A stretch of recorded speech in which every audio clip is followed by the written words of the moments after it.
Have you ever just stopped and wondered what happened to those friendships that used to feel so easy? In this explainer, we're going to trace that journey, from the way things were to the challenges we face today, and see if we can build a bridge back. Okay, let's just go there for a minute. Think way back to a time when making a friend didn't mean you had to schedule something 3 weeks out or swipe on an app. It just was. It just happened. You remember that feeling, right? That freedom? And this quote just hits the nail on the head. Friendship was baked into our lives. It was a side effect of just existing. We were in the same class, on the same street, at the same dinner table. That shared time, those shared experiences, they were automatic. We didn't have to work for it. All right, now let's hit the fast forward button to right now. Because that whole effortless social world from when we were younger, it's pretty much gone. And it's left behind what we're calling the modern connection gap. It's such a weird paradox, isn't it? I mean, we are more connected, digitally at least, than any other time in human history. Our phones are packed with names and numbers, and yet that feeling of having someone to just hang out with, to do nothing with on a Sunday afternoon, that can feel a million miles away. And listen, this isn't just you feeling this way. This is a real documented thing.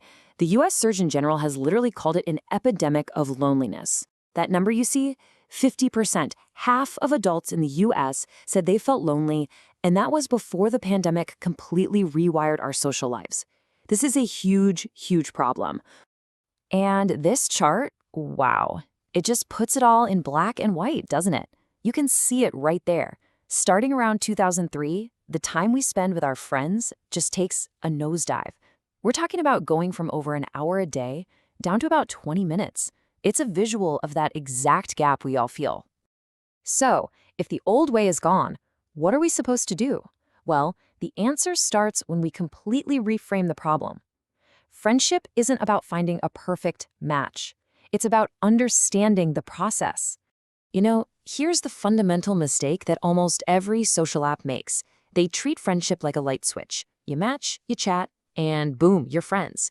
But that's not how it works. Real friendship is a process. It's got momentum. It's something you build piece by piece with actual time spent together in the real world. And get this, we can actually measure it. Research from Professor Jeffrey Hall gives us these incredible numbers. It takes about 50 hours of hanging out to go from being an acquaintance to being a casual friend, 90 hours to be a real friend, and over 200 hours, 200, to become a close, trusted friend. And this right here is the key takeaway. For most of us, the problem isn't that there aren't enough cool, interesting people living in our city. The problem is logistics. It's a math problem. We just don't have a way to clock those hours together naturally anymore. So this brings us to the tools we're all trying to use right now. If we know friendship takes all these hours, why do the current apps and websites feel like they're just not working? Well, let's break it down. Okay, let's look at the usual suspects. You've got social media groups, right?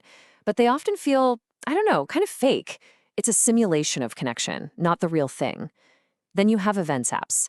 They get you in a room with people, which is a start, but the whole point is the event, not building a friendship that lasts past that one night. And those dating style apps, it's just so high pressure and weirdly formal because it's based on this idea of matching, which we already know is flawed.